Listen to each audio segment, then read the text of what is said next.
First, let me say this. Dispatch is a very satisfying experience. It's a fun ride. But let's dive deeper into its elements. Gameplay, the story, choices, voices and soundtrack, and of course, how does it compare with its predecessors? So you want me dispatching? What's that even mean? What we're looking at here is the main gameplay loop. You are presented with a few heroes, not these ones, and are expected to make timed decisions as to which hero to send to resolve a certain issue. When your heroes succeed enough times, they get better at their job and can level up, increasing their odds of success.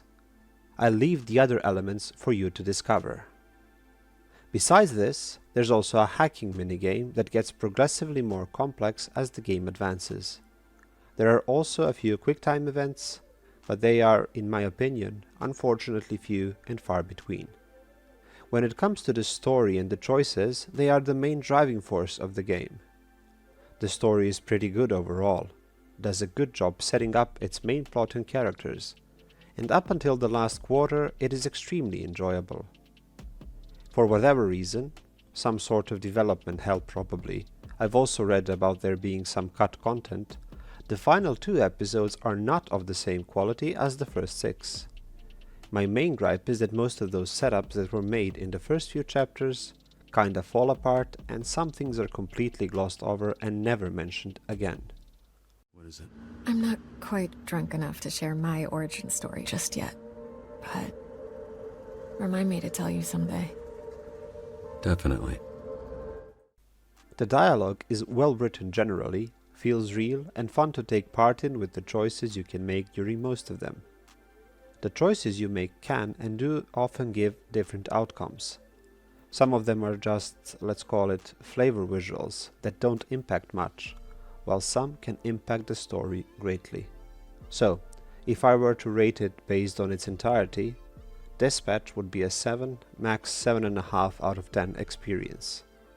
If I were to rate only the first 6 episodes, I would easily give it 8.5 out of 10, maybe even a 9 out of 10, because there are still some lacking elements even disregarding the last 2 episodes. When it comes to the soundtrack, I found it pretty good and there were a few cool songs. The voice acting is uneven, however. There's some great talent involved here, prolific voice actors and actors alike, and a few internet celebrities.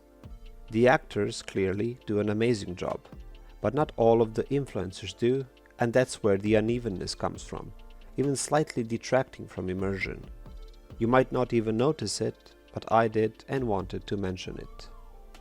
Now I would like to compare it for a bit with its predecessors, and I mostly mean The Wolf Among Us and Tales from the Borderlands. I've quite recently played through Tales from the Borderlands, so I'll compare them the most. In the gameplay department, Dispatch offers more diversity, because in Borderlands all you get are QuickTime events. But I really enjoy them, they really help with the immersion. Another thing I believe the older titles did better is the 3D rendered world. You can be a part of it, explore it and interact with random elements. Almost all of it is optional but offers more lore and fun dialogue tidbits. Dispatch is entirely pre-rendered in its 3D elements, and while that means it should be able to work on a toaster, it also feels less immersive. I also do think that Dispatch has less overall epic and badass scenes in it, and it does make sense story-wise, and those present are really awesome. I do wish there were more, and comparing it once again to Borderlands, it just seems like a slight sidegrade or a downgrade, as in, it looks visually better, but there's less of it. Another thing the predecessors do better is purely mathematical. You have one extra choice. In Dispatch you get 3, in the older games you usually got 4. The soundtracks in the older games are comparable. I would even argue that Borderlands has a slightly better soundtrack. The Wolf Among Us probably not so much. And the same I can say when it comes to voice acting. It is slightly better overall, simply because it is more even in its performances. All of this makes me kinda sad, because it's already very enjoyable. Just imagine if a bit more was done with it. it would have easily been a Game of the Year contender for me. It's definitely a good time and a clear recommendation. That's all I got. Would love to hear your opinions in the comments. See ya!